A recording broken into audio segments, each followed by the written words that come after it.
la mère du garçon qu'on découvre décapité et celle qui essaye de dissuader son fils de s'engager, ces deux femmes ne sont pas des comédiennes de métier.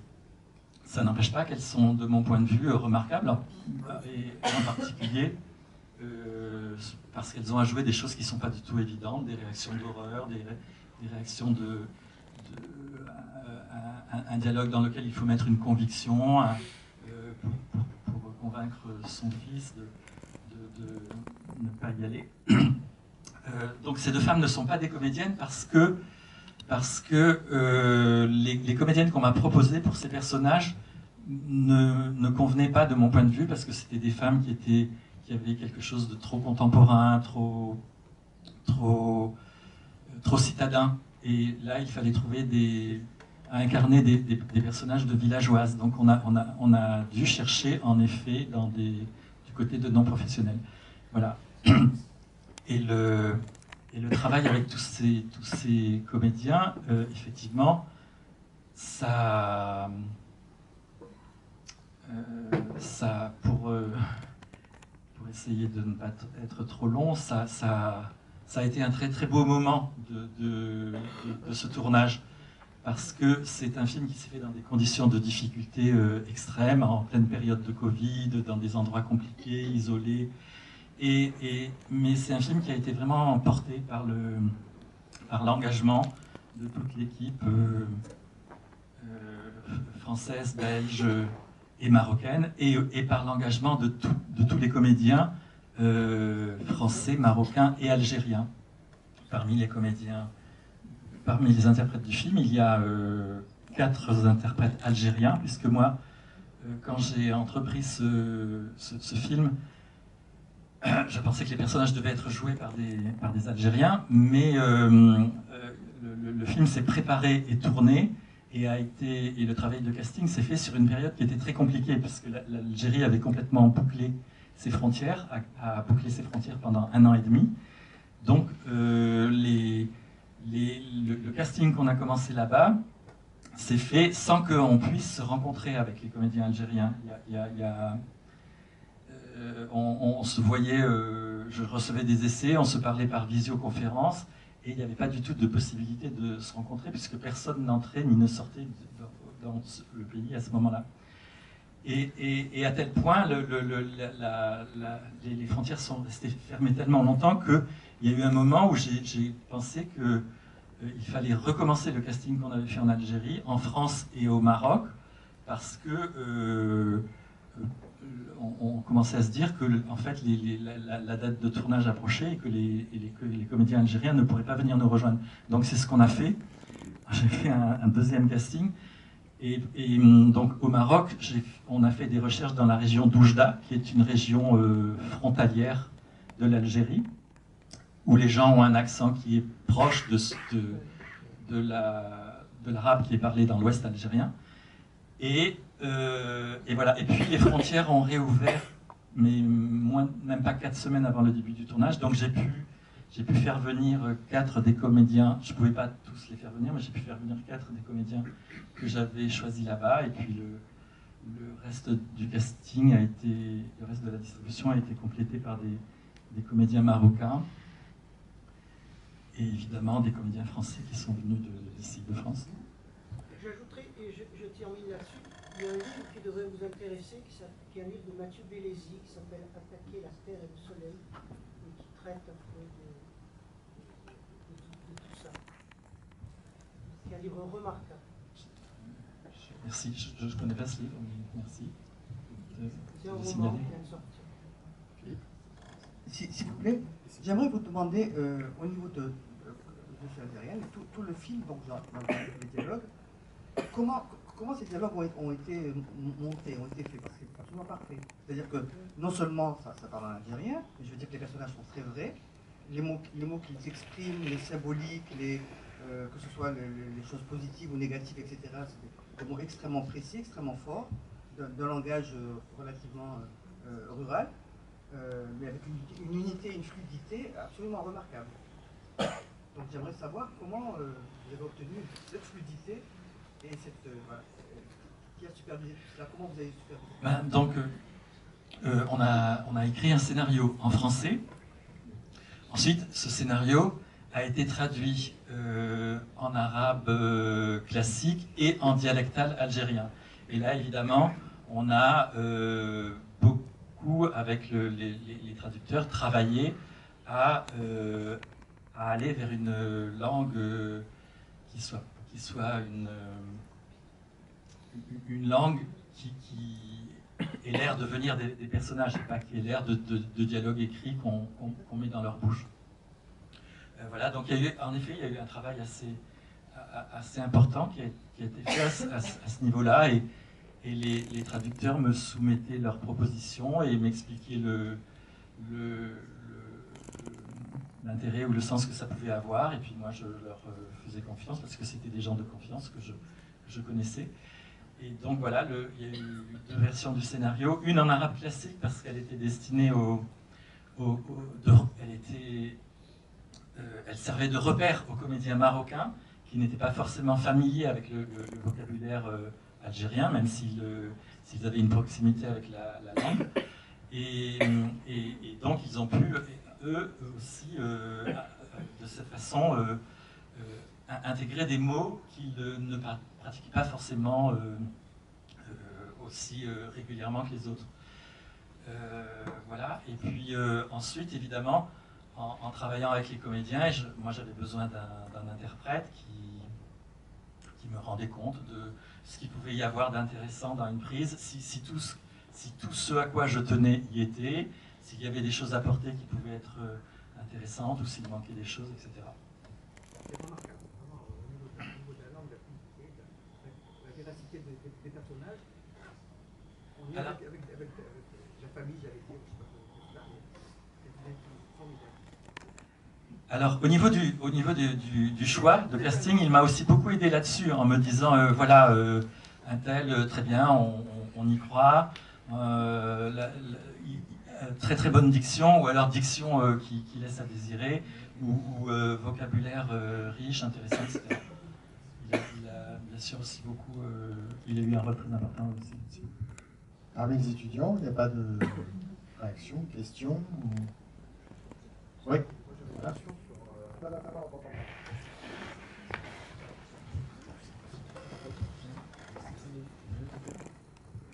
Bonjour, j'avais une question sur la formation des harkas. En fait, comment ça se passait On a vu qu'il y avait 2 Français, apparemment. Est-ce qu'ils étaient nombreux en termes de composition par rapport à l'armée aussi, qui donnait les ordres, voilà. Un petit peu dans ce sens-là. Tu viendras compléter si tu veux. Les harkis, ils ont une formation pour la plupart extrêmement rudimentaire, en tout cas au début, hein, à partir de 1955, lorsque sont formés les harkas. Et on le voit un peu d'ailleurs dans le film, même si le film est dans une période postérieure. Ils ont un armement rudimentaire, moins sophistiqué, et ils ont une formation plus réduite. Encore une fois, ce ne sont pas considérés comme des soldats à plein titre, même s'ils sont appelés à effectuer des missions de combat réelles. On a une forme de professionnalisation, entre guillemets, parce qu'ils ne sont jamais, encore une fois, professionnalisés à plein titre, qui se traduit aussi, on le voit bien dans le film, hein, par des équipements plus perfectionnés au fur et à mesure. Et ces harkis étaient encadrés exclusivement par des officiers français, des FSE, donc français de souche européenne, dans la terminologie militaire du temps. Ils ne devaient pas être encadrés par des officiers FSNA, donc français de souche nord-africaine, afin d'éviter que les harkas puissent éventuellement passer à l'ennemi. Donc en fait, tout cela traduit une méfiance qui n'a cessé de persister dans l'armée française envers les harkas, ce qui est aussi montré par les processus de désarmement qui sont assez précoces. Hein, dès la fin 1961, on a des harkas qui sont désarmés, parce qu'on craint en permanence que soit la mutinerie, soit le passage à l'ennemi ne viennent affecter ces troupes. Par ailleurs, un dernier point, et je pense que ça rebondit aussi sur la question de la langue, la question de la ruralité, ces harkis étaient peu visibles pour les soldats français. Elles étaient souvent déployées dans des zones rurales, avec peu de contacts, hormis avec les officiers, avec le reste de la troupe, ou alors des contacts qui étaient peu durables, enfin qui ne duraient pas, c'était juste pour quelques opérations. Mais on voit bien comment ces harkis sont dès le début invisibles. C'est la question qui était aussi abordée.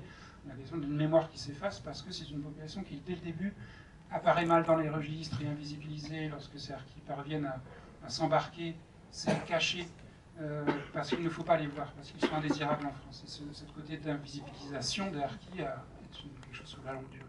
Je ne sais pas si tu veux. En ce qui concerne le film, il y a deux groupes, deux unités. Il y en a un qui, en effet, est plutôt assimilable à un commando de chasse. C'est-à-dire que ce sont des gens qui sont engagés de façon plus offensive dans les opérations, qui sont dotés d'armements plus modernes pour l'époque. Et puis il y en a un autre qui est un groupe de gens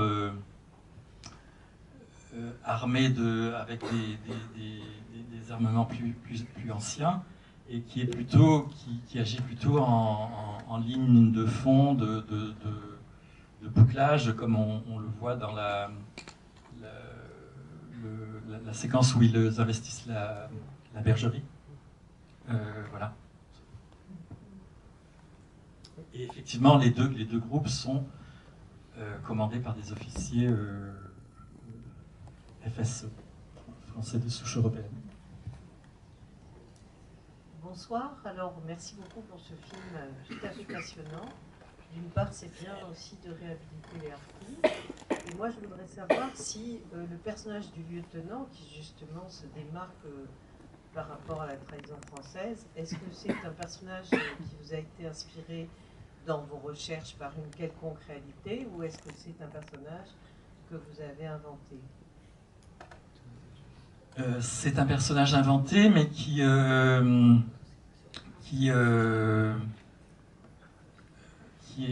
inventé à l'image du comportement qu'ont eu un certain nombre d'officiers à ce moment-là, qui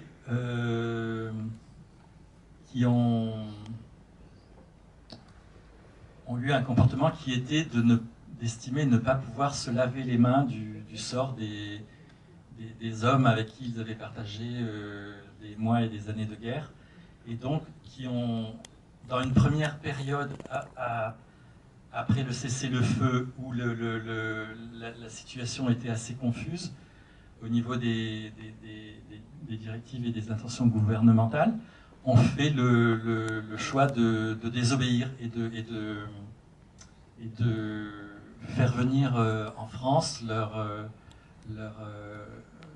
harkis par des moyens clandestins. Mais il y en a eu un certain nombre. Cet épisode, c'est peut-être dans l'histoire militaire française un moment où un nombre important d'officiers a refusé de faire ce qui leur était demandé. Mais c'est bien que votre film le montre. C'est bien. Merci. C'est très équilibré.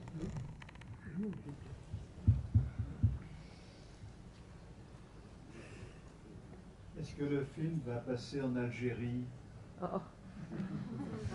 J'ai pas la réponse. Vous n'avez pas de contact? Je ne sais pas.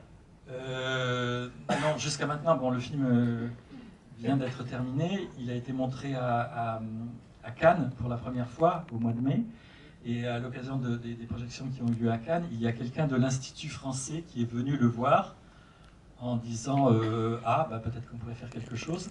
Et puis après la projection, c'est quelqu'un qui a disparu, qu'on n'a plus revu et on ne sait pas ce qu'il en a pensé. Enfin, on n'a plus de nouvelles.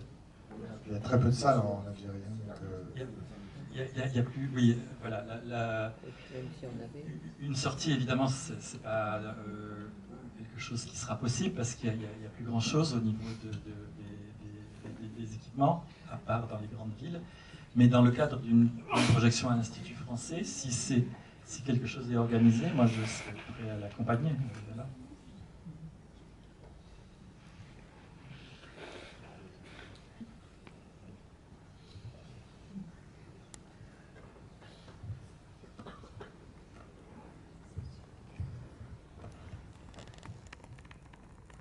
Bonsoir et merci Monsieur Philippe Faucon pour ce film. Je suis fille de harki. J'ai malheureusement pour moi vécu la guerre d'Algérie. Mon père, bien entendu, l'a vécu en plein. On est de la région de Sétif, donc vous devez à peu près voir ce qui s'est passé. Je voulais juste vous dire, moi, fille de harki, qui a vécu toute ma vie presque dans les camps, nous sommes les invisibles et les indésirables de la société française. Je voulais vous dire que pour moi, ce film, il est fait à charge. Il dépeint les harkis comme des criminels. À aucun moment on voit le FLN, ce qu'ils font, où est-ce qu'ils sont, à aucun moment. Oui, bien sûr, il y a des chèvres et des moutons, et des harkis qui tuent tout le monde. Il est fait à charge. Il dépeint vraiment les harkis comme des massacreurs de gens, alors que c'était vraiment, comme vous le dites, des supplétifs qui ont été armés vraiment succinctement, avec des armes souvent qui venaient de la Deuxième Guerre mondiale, qui étaient réformées presque. Donc ça, il faut le dire. Ce que j'aimerais aussi vous demander, une faveur, c'est le prochain film. Faites la suite de ça, mais montrez comment on a accueilli les harkis dans des camps avec des barbelés, des miradors armés, et qu'on n'a jamais laissé sortir de ces camps. Pour sortir de ces camps, ces anciens supplétifs, et certains c'était des vrais soldats, parce qu'ils se sont engagés auprès de la France. Il faut dire une chose aussi, ce que disait monsieur tout à l'heure, c'est le mot harki a été vachement galvaudé, parce que souvent, certains, à la place de dire harki, disaient les traîtres. En fait, il faut savoir, pour les historiens, que la guerre, elle a vraiment commencé en 1954, et que de toute façon, c'était un département français, c'était la France depuis 1830. Et puis, en 14, quand il y a eu la guerre, quand il y a eu la mobilisation, vous croyez que les hommes auraient dit non, je ne vais pas à la guerre? Ils auraient été passés par les armes. Et là, c'était la France. Et moi, j'ai dans ma famille des gens qui ont fait la guerre de Crimée, hein, qui ont fait la Première Guerre, Deuxième Guerre mondiale, l'Indochine. Et après seulement sont venus les harkis. Mais c'est une suite. Il faut dire que les harkis, c'est pas comme les champignons, ils n'ont pas poussé comme ça. C'est de l'armée d'Afrique, monsieur. C'est la suite. Ils ont fait la guerre de Crimée. Il faut expliquer à notre jeunesse qu'elle va pas apprendre que tout de suite les harkis, ils sont sortis comme ça, comme les champignons, ils ont tiré sur tout le monde. Ça a commencé en 1830, avec la colonisation. C'était 3 départements français, et la France a appelé les harkis, on va dire la population, à s'engager, parce que le FLN est monté au maquis, et donc il fallait défendre la population à majorité, enfin pas à majorité française, mais qui était là, quoi. Et donc, bien sûr, les harkis se sont pour la plupart engagés, et pour certains ont été enrôlés de force. C'est pour ça que moi je veux qu'on dise la vraie vérité, c'est tout. Et on a fini par enfermer ces soldats dans des camps de concentration, monsieur Philippe Faucon. J'espère que vous ferez la suite. Et pour moi, je pourrais vous raconter la vie dans les camps. Merci infiniment, et merci à tous ces étudiants. Merci beaucoup, madame. Alors, merci, madame, de votre intervention. Je vais vous dire qu'il y a, dans ce que vous avez dit, des choses avec lesquelles je suis très d'accord, et des choses avec lesquelles je suis moins d'accord. Alors, je commence par les choses avec lesquelles je suis moins d'accord. De mon point de vue, je ne pense pas que le film est un film à charge contre les harkis. Si c'est un film à charge, c'est un film à charge contre la politique française qui les a, en effet, comme vous l'avez dit, recrutés, qui les a créés, parce qu'en effet, ils ne sont pas sortis de nulle part. C'est la France coloniale qui les a créés. Quel que soit le regard qu'on ait sur les harkis, et quoi qu'on pense d'eux, on peut penser ce qu'on veut des harkis, avoir les opinions les plus généralisantes et les plus condamnatoires, mais c'est un fait que c'est la France coloniale qui les a créés et c'est la Ve République naissante qui les a recrutés en masse et ensuite abandonnés à leur sort en grande partie. Donc si le film est à charge, c'est par rapport à ça. Je pense pas que ce soit un film à charge contre les harkis. Par contre, c'est un film, de mon point de vue, dans lequel il n'y a pas de point de vue idéologique. Mais par contre, il y a une volonté, je ne sais pas à quel point j'y arrive, mais de restituer la guerre telle qu'elle, avec tout ce qu'elle a comporté. C'est-à-dire, il n'y a pas les bons d'un côté et les méchants de l'autre. Il n'y a pas ceux qui ont complètement tort d'un côté et ceux qui ont complètement raison de l'autre. Il n'y a pas les salauds d'un côté et les salauds de l'autre. Et c'est pour ça que je ne suis pas non plus d'accord avec vous quand vous dites on ne dit rien des violences du FLN. Les violences du FLN, je pense qu'elles sont dites par le film. Le film commence d'ailleurs par une tête coupée d'un harki. Il y a un autre moment où quelqu'un évoque le fait qu'il s'est engagé parce que sa sœur et son beau-frère ont été égorgés. D'accord, ça n'est pas montré, mais ce sont des mots et des mots qui ont... Il dit des musulmans ne se comportent pas comme ça. Enfin, je pense que... Et dans le jeu, pour moi, il y a quelque chose qui est aussi fort que de montrer ce qui est décrit. Et donc, voilà, la guerre d'Algérie, malheureusement, ça a été ça. Ça a été une période d'extrême pratique de la violence, mais par les deux camps. Et donc, l'histoire, on ne peut pas nier d'un point de vue historique que il y a eu certains harkis qui ont été des tortionnaires, comme il y a eu des appelés qui ont été des tortionnaires, et comme il y a eu des tortures pratiquées par le FLN. Je sais que ce n'est pas forcément très simple pour quelqu'un qui est un enfant et un descendant de harki de se retrouver devant une représentation d'un harki tortionnaire, mais c'est quelque chose dont on